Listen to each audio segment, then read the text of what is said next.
अमरनाथ जी बहुत परेशान थे। 2 महीने बाद बेटी राधिका की शादी थी और अभी तक कुछ भी इंतजाम नहीं हुआ था। राधिका की माँ को गुजरे 2 साल हो गए थे। तब से अमरनाथ जी अपने आप को बहुत लाचार और अकेला महसूस करते थे।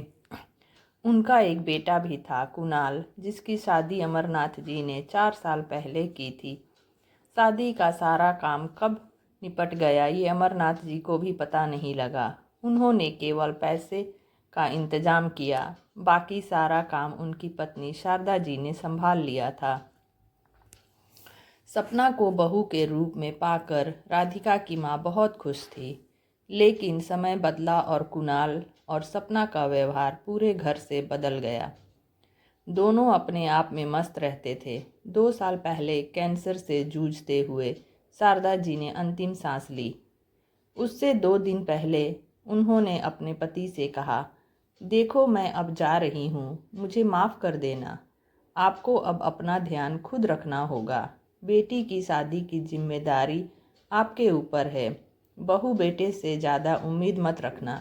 अमरनाथ जी बोले, शारदा तुम्हारे बगैर यह सब कैसे होगा? मुझे तो इस सब की कुछ समझ ही नहीं है। शारदा जी की आंखों से आंसू बह रहे थे, जैसे सब कुछ अधूरा छूटा जा रहा था।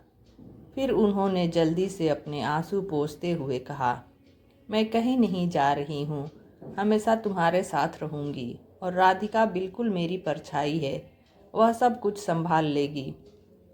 बहू पर ज़्यादा गुस्सा मत करना, बच्ची है, अभी धीरे धीरे सब समझ जाएगी। अमरनाथ जी आंखों में आंसू रोके शारदा जी की सारी बातें सुन रहे थे, लेकिन उन्हें पता था कि अब जीवन उन्हें जीवन साथी के बगैर ही काटना है। आज शारदा जी को गए 2 साल हो गए। इस बीच जीवन में इतना कुछ बदल गया जिसकी उन्होंने कल्पना भी नहीं की थी। बेटे बहू ने किनारा कर लिया था, वे अब अलग फ्लैट में रहते हैं। बेटी की शादी की चिंता में अमरनाथ जी बहुत कमज़ोर हो गए थे। जो जीवन भर जोड़ा था उससे बिटिया की शादी करना चाहते थे। बेटी जॉब करती थी, उसी से घर खर्च चलता था। राधिका अपने पापा का बहुत ध्यान रखती थी, लेकिन वह काम में इतनी व्यस्त रहती थी, उससे घर आकर भी ऑफिस का काम करना पड़ता था। इसलिए दोनों टाइम का खाना नाश्ता अमरनाथ जी को ही बनाना पड़ता था। राधिका की शादी पक्की करके अमरनाथ जी को बहुत खुशी हो रही थी। वे घंटों अकेले शारदा जी की फ़ोटो के सामने बैठकर उनसे करने की कोशिश करते रहते थे। एक दिन अमरनाथ जी सुबह जल्दी ही घर से निकलने लगे तो राधिका ने टोका, पापा इतनी सुबह कहाँ जा रहे हैं? नाश्ता भी नहीं किया आपने? रुकिए मैं नाश्ता बनाती हूँ। अमरनाथ जी बोले, बेटी आज तो संडे है, तू आराम से नाश्ता बना लेना, मुझे ज़रूरी काम है। तेरी शादी की तैयारियां करने ही जा रहा हूँ। आज तू नाश्ता और खाना बना लेना, दोपहर को मिलते हैं। अमरनाथ जी यह कहकर जल्दी से निकल गए। राधिका वापस सोने चली गई। अमरनाथ जी ऑटो से एक बिल्डिंग में पहुंच गए। वहां एक फ्लैट के सामने उन्होंने डोरबेल बजाई। सामने उनकी बहू सपना खड़ी थी। ओहो पापा जी, आप यहाँ कैसे? आपको यहाँ का पता कैसे मिला? अमरनाथ जी खून का घूंट पीकर भी चुप रहे, क्योंकि उन्होंने शारदा जी को वचन दिया था कि अब वे बहू बेटे से कभी कुछ नहीं कहेंगे। सपना ने अंदर जाते हुए कहा, कुणाल तुम्हारे पापा आए हैं।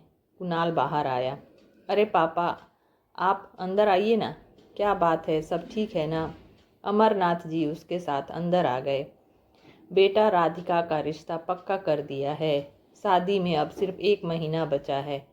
मैं चाहता हूँ कि तुम दोनों पहले से घर आकर सारा काम संभाल लो। मैं अकेला पड़ गया हूँ, तुम्हारी माँ भी नहीं है। बेटी की शादी में मैं कोई कसर नहीं छोड़ना चाहता हूँ। इससे पहले कि कुणाल कुछ बोलता, सपना बोली, देखिए पापा, हमसे कोई उम्मीद मत रखिए। मुझे पता है आप पैसे के लिए यहाँ आए हैं। इस फ्लैट को देखिए, इसकी ईएमआई में कुणाल की आधी सैलरी चली जाती है। अमरनाथ जी का दिल भर आया, मन किया कि अभी यहाँ से उठकर चले जाएं। लेकिन उन्होंने कहा, नहीं नहीं बहू, पैसे की ज़रूरत नहीं है, बस जिम्मेदारी उठाने की बात है। तुम दोनों आओगे तो घर भरा भरा लगेगा। मैंने सब इंतजाम कर लिया है।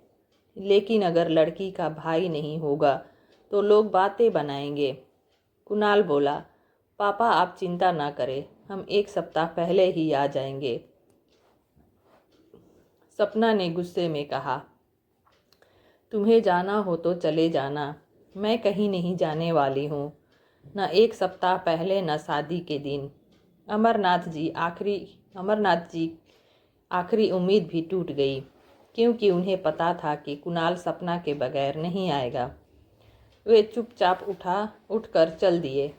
कुणाल ने बस इतना कहा, पापा आप चिंता ना करें, मैं इसे किसी तरह मना लूँगा। अमरनाथ जी बिना कुछ बोले अपने घर की ओर चल दिए। घर पहुंचकर देखा तो राधिका उनका खाने पर इंतजार कर रही थी। वे न चाहते हुए भी अपने आंसू रोक नहीं पाए और राधिका के सामने फूट फूट कर रो पड़े। राधिका ने उन्हें ढाढ़स बंधाते हुए कहा, रहने दो पापा, भैया नहीं आते ना सही, मैं सारा इंतजाम कर लूँगी, आप चिंता ना करें। अमरनाथ जी ने अपने आंसू पोंछते हुए कहा, बेटी वो बात नहीं है, दरअसल बारात आएगी, अगर लड़की का भाई नहीं होगा तो सब बातें बनाएंगे, मैं तो इसलिए उन्हें बुलाने गया था। राधिका उन्हें समझाती रही, लेकिन अमरनाथ जी का दिल टूट गया था। वे उठे और अपने कमरे में जाकर पलंग पर लेट गए। धीरे धीरे समय बीतने लगा। अमरनाथ जी अपने कुछ दोस्तों के साथ मिलकर शादी की तैयारियों में व्यस्त हो गए। अब शादी में सिर्फ 2 दिन बचे थे। सारी तैयारियां पूरी हो गई थी। घर में मेहमान आने लगे थे। रात के समय राधिका ने अमरनाथ जी से कहा, पापा मैंने आपके लिए किसी से बात की है, आपकी हेल्प के लिए वह आपके साथ ही रहेंगे, खाना बनाने, कपड़े धोने से लेकर घर की साफ सफाई करेंगे, उसकी सैलरी मैं दे दूंगी, आप चिंता ना करें। अमरनाथ जी बोले, बेटी अब मुझे किसी बंधन में नहीं बंधना, मेरे लिए किसी से बात मत कर, अब मैं यहाँ से निकल जाना चाहता हूँ, अलग अलग जगह घूमना चाहता हूँ। राधिका ने कहा, ठीक है पापा, आपको जहाँ भी जाना हो मुझे बता देना, मैं आपकी टिकट, होटल सब बुक कर दूँगी। अमरनाथ जी कुछ नहीं बोले। शादी वाले दिन कुणाल और सपना दोनों आए।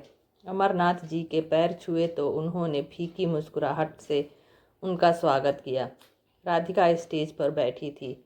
कुणाल और सपना उसके पास गए, फ़ोटो खिंचवाया और खाना खाकर जाने लगे। अमरनाथ जी उन्हें देख रहे थे। कुणाल ने जेब से एक लिफाफा निकाला और लिखने वाले को देने लगा तो अमरनाथ जी ने उसके कंधे पर हाथ रखकर कहा, बेटा इस पैसे को अपने घर की EMI के लिए संभाल कर रखो, हमें इसकी कोई ज़रूरत नहीं है। कुणाल और सपना दोनों गुस्से से बाहर निकल गए। बेटी की विदाई होते ही अमरनाथ जी अपने आप को बहुत हल्का महसूस करने लगे। अगले दिन तक सारे मेहमान भी विदा हो गए थे। शादी का सारा काम निपट गया था। अमरनाथ जी अब अकेले रह गए थे। एक दिन उनके दामाद राकेश और राधिका दोनों उनसे मिलने आए। राकेश ने कहा, पापा चलिए, अब आप हमारे साथ रहेंगे। अमरनाथ जी, अरे नहीं बेटा, मैं बेटी के घर कैसे रह सकता हूँ। तब राकेश ने कहा, पापा हम यहाँ फ्लैट में रहते हैं और आपकी बेटी ने शादी से पहले शर्त रखी थी कि पापा हमारे साथ रहेंगे तभी शादी होगी। राधिका बोली, पापा ज़रूरी नहीं है कि आप अकेले रहें, अगर आप अकेले रहेंगे तो मैं भी सुखी नहीं रह पाऊंगी। राकेश ने कहा, पापा हमें भी बड़ों का साथ चाहिए, आपको तो पता है मेरा परिवार गांव में रहता है, यहाँ एक ही शहर में आप अकेले रहें यह नहीं हो सकता। हमने पहले ही प्लानिंग करके एक बड़ा फ्लैट लिया था जिससे हम सब साथ रह सकें। राकेश और राधिका जिद करके अमरनाथ जी को अपने साथ ले गए। अमरनाथ जी सोच रहे थे, बेटे ने छोड़ दिया और दामाद ने साथ दिया, क्या नियति है। तो दोस्तों यह कहानी आपको कैसी लगी? मिलते हैं नेक्स्ट वीडियो में कुछ और अच्छी अच्छी कहानियों के साथ।